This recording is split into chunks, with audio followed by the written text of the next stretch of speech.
Bonsoir à tous, bienvenue à ce flash d'information. Le vice-président Temoko Mellet Kone participe au nom du président de la République Alassane Ouattara à la 78e Assemblée générale de l'ONU à New York. Et en marge de cette session, il a échangé avec la secrétaire d'État adjointe des États-Unis aux affaires africaines ainsi qu'avec l'ancien président tanzanien. La coopération ivoiro-américaine et le soutien du partenariat pour l'éducation en Côte d'Ivoire ont été abordés, nous explique Jérôme Koufi-Abolé. Deux personnalités ce mercredi avec le vice-président Temoko Mellet Kone en marge de la 78e session de l'Assemblée générale de l'ONU à laquelle il prend part à New York.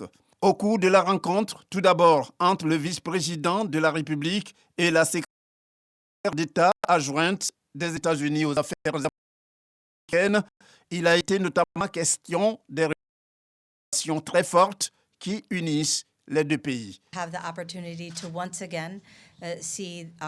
C'était un honneur d'avoir l'occasion de revoir mon ami le vice-président.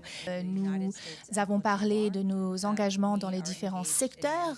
J'ai également félicité le vice-président de la tenue réussie des élections locales récemment et nous espérons que cela ouvrira la voie à des élections fortes et saines en 2025. Nous avons parlé également des questions économiques et d'un engagement accru à l'avenir sur le plan commercial et de l'investissement pour les sociétés américaines. Nous avons parlé également de l'aspect sécuritaire et des difficultés qui sont rencontrées dans la sous-région à l'heure actuelle. En partie, nous avons parlé de la crise au Niger et de ce que nous pouvons faire pour travailler ensemble et de ce que les États-Unis peuvent faire pour soutenir la CEDEAO. Deuxième personnalité reçue par le vice-président, il s'agit de l'ancien président tanzanien, en sa qualité de président du conseil d'administration du Partenariat mondial pour l'éducation. Selon l'hôte du vice-président Temoko Mellet Kone, la Côte d'Ivoire, illustrée comme un champion dans le combat de l'éducation pour tous, a tout le soutien du Partenariat mondial pour l'éducation sur le long terme dans ses actions en matière du système éducatif. Donc nous sommes venus aujourd'hui ici afin de féliciter la Côte d'Ivoire pour leur engagement envers l'éducation, pour tous les progrès qui ont été faits et surtout pour vous féliciter d'allouer au moins 20% de votre budget national à l'éducation. Nous voyons bien dans toutes les démarches de la Côte d'Ivoire qu'elle met déjà l'emphase sur l'éducation, que c'est un champion pour l'éducation et pour le financement de l'éducation. Donc nous sommes vraiment juste venus pour vous féliciter et pour vous encourager à continuer dans cette voie. Et donc nous sommes venus aussi porter notre assurance que nous allons continuer à soutenir la Côte d'Ivoire et que nous sommes là pour le long terme. Le Partenariat mondial pour l'éducation œuvre à la promotion de l'éducation de base, c'est-à-dire du préscolaire au secondaire en passant par le primaire et avec un accent particulier mis sur la qualité de l'apprentissage pour tous. Voilà, la 78e Assemblée générale de l'ONU a débuté, je rappelle, le 19 septembre dernier. Les débats se poursuivent et aujourd'hui, 21 septembre, 17 représentants d'États africains se succèdent, comme vous le voyez sur ces images, à la tribune pour leur allocution. Le discours du Niger, pays dirigé par une junte non reconnue par l'ONU, était aussi prévu ce jour. Avant d'être déprogrammé par les instances de l'organisation, les militaires au pouvoir avaient envoyé pourtant le ministre des Affaires étrangères pour représenter Niamey.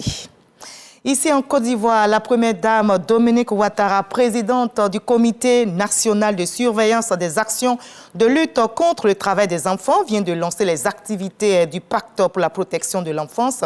Ce pacte découle d'une convention signée l'année dernière entre la Côte d'Ivoire et les États-Unis.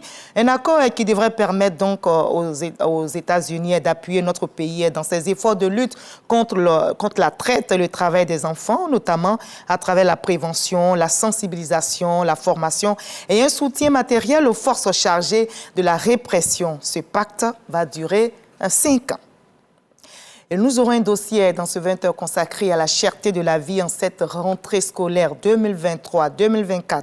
Avec l'inflation des prix des fournitures scolaires, la scolarité et les frais annexes connaissent eux aussi une augmentation cette année. Les frais de scolarité ont doublé dans certains établissements scolaires privés. Que dit au juste la loi sur la fixation du coût de la scolarité?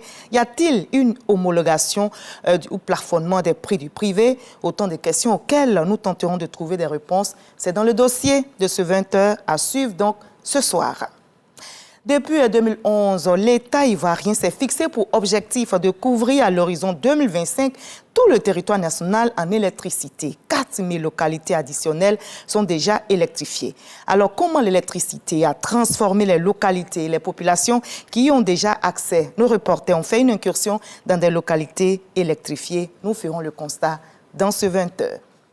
Voilà, merci de nous avoir suivis. On se retrouve à 20h pour la grande édition, mais juste après ce Flash Info, je vous invite à suivre l'info régionale pour avoir toutes les nouvelles de nos très belles régions ici en Côte d'Ivoire. À tout à l'heure.